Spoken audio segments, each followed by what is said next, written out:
사랑하는 시흥동산교회 성도 여러분, 정말 오랜만입니다. 오늘은 행복한 금요일 아침입니다. 하나님께서 우리와 함께하고 계심을 기억하고 그 무한한 능력을 힘입어 살아가는 저와 여러분들 되길 축복합니다.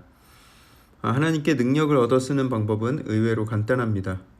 우리가 기도하면 됩니다. 구하면 됩니다. 구하면 주시겠다 말씀하셨으니까요. 오늘 저녁 TGIF 월십에 우리가 함께 기도하며 구하십시다.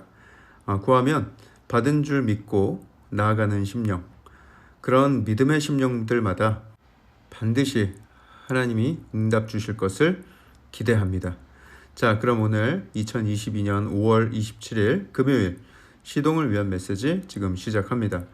오늘 우리에게 주시는 하나님의 말씀은 사무엘상 13장 1절에서 23절의 말씀입니다. 사무엘상 13장 1절에서 23절의 말씀. 여러분 어떤 장면에 압도되어 버린 경험이 있습니까?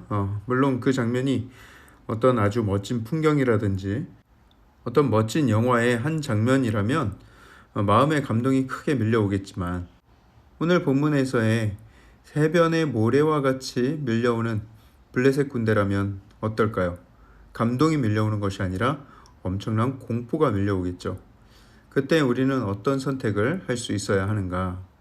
사울이 왕이 된 후에 처음으로 전투를 이끌게 되었습니다. 그의 왕으로서의 리더십이 시험대에 오르는 순간이었어요.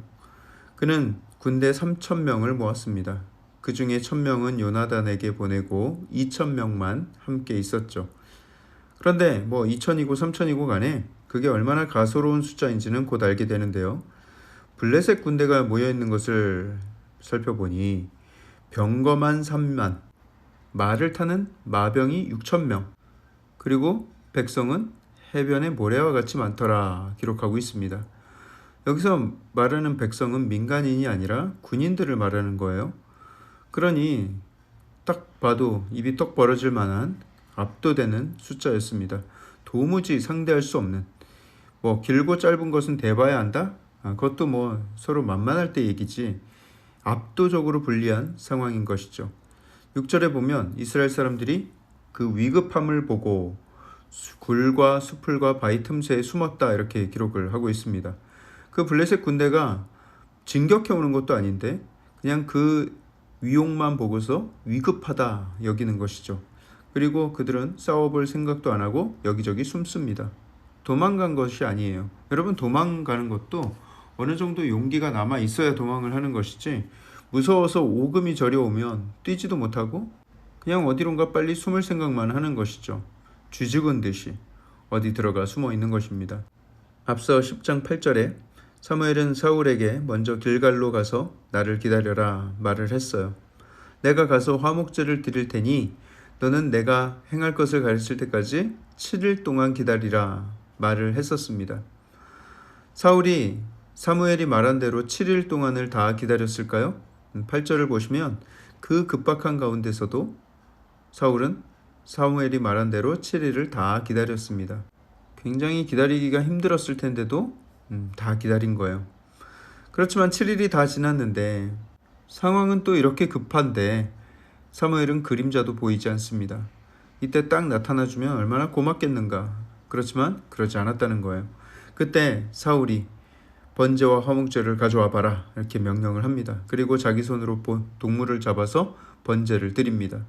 10절을 보시면 번제 드리기를 마치자 사무엘이 왔다 기록하고 있죠. 아마 사울 입장에서는 뜨끔했겠지만 할 말은 있죠. 지금 사무엘은 심기가 불편해 있습니다. 그때 사울이 변명을 늘어놨는데 어떤 변명이에요? 백성은 흩어졌고 블레셋 사람들은 해변에 모래와 같이 많았습니다. 당신은 7일이 다 지났는데도 오지 않았습니다 하면서 사무엘에게 살짝 탓을 돌리려 했어요. 그렇기 때문에 부득이하게 내가 제사를 드린 것이다 라고 말을 하고 있는 것이죠.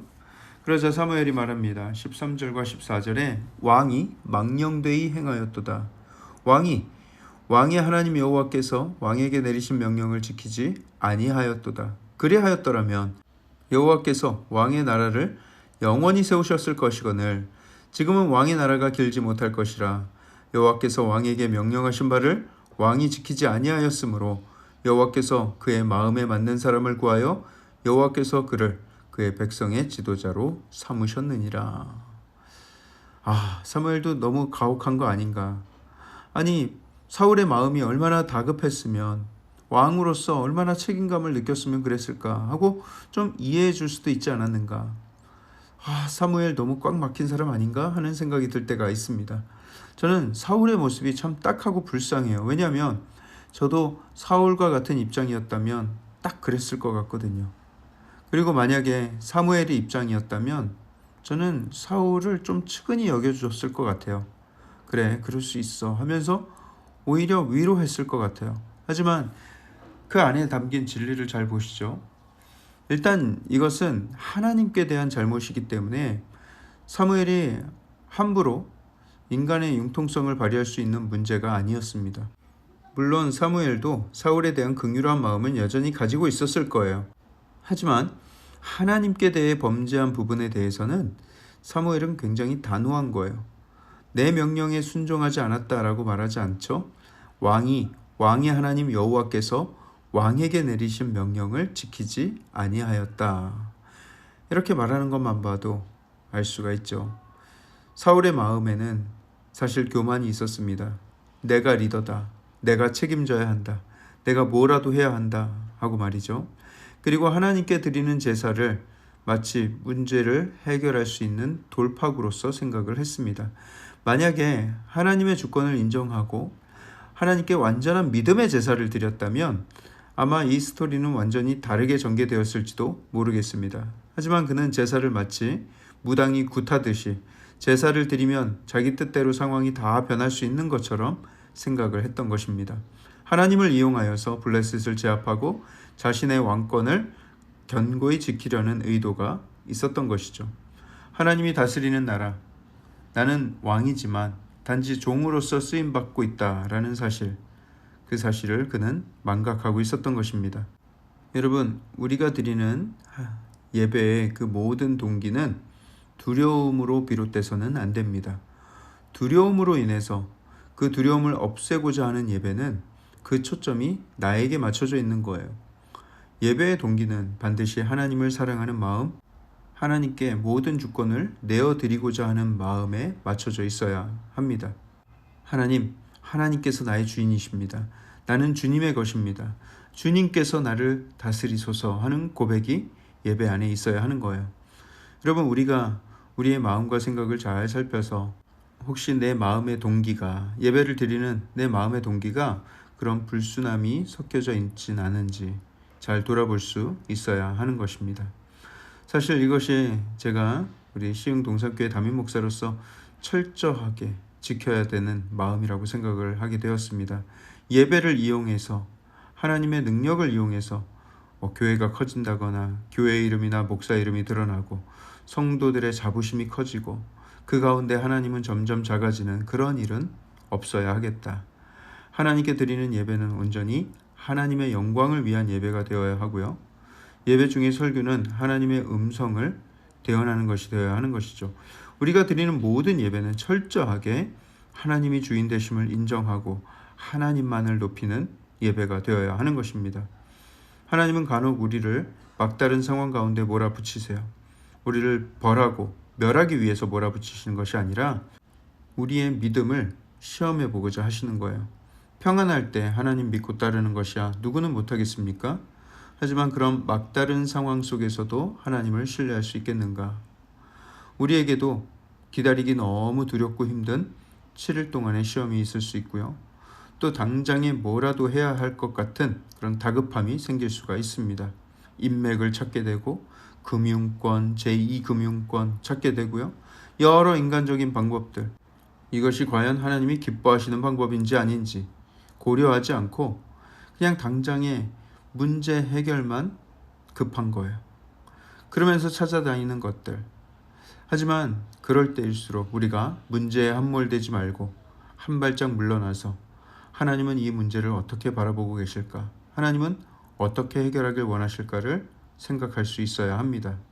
그리고 하나님의 계획을 알게 해달라고 간구하며 기도할 때 우리는 기다릴 수 있는 여유와 용기를 얻게 될 수 있습니다. 하나님을 신뢰하는 믿음만이 우리를 기다리게 할 수 있고요. 버티게 할 수 있습니다. 왜냐하면 그 믿음은 하나님이 반드시 승리 주실 줄 믿는 믿음이기 때문이죠. 하나님의 계획 안에 얻는 승리가 내가 계획하는 승리보다 훨씬 더 값지고 행복한 승리임을 믿으시고 하나님께 그 모든 것을 맡겨드리는 저와 여러분들의 믿음의 삶이 되기를 주님의 이름으로 축복합니다. 사랑의 하나님, 감사합니다. 우리가 이 땅 살아가면서 하나님을 의지할 수 있고 하나님의 다스려 주심을 기대할 수 있게 하시니 감사합니다. 하나님, 우리의 인생의 주인이 하나님이심을 고백하오니 주님, 우리를 다스려 주시옵소서. 우리가 하나님을 이용하여서 우리가 높아지고자 하는 일이 없도록 도와주시고 우리의 그런 불순한 마음들을 제하여 주시어서 순전하고 겸손한 하나님의 종으로서 이 땅을 살게 하여 주시옵소서. 하나님의 인도하심 따라 사는 삶이 가장 행복하고 가장 복된 삶임을 기억하게 하시고 하나님께 아름다운 예배와 찬양을 올려드리는 우리의 삶이 되게 하여 주시옵소서. 이 모든 말씀을 살아계신 예수 그리스도 이름으로 감사하며 기도합니다. 아멘.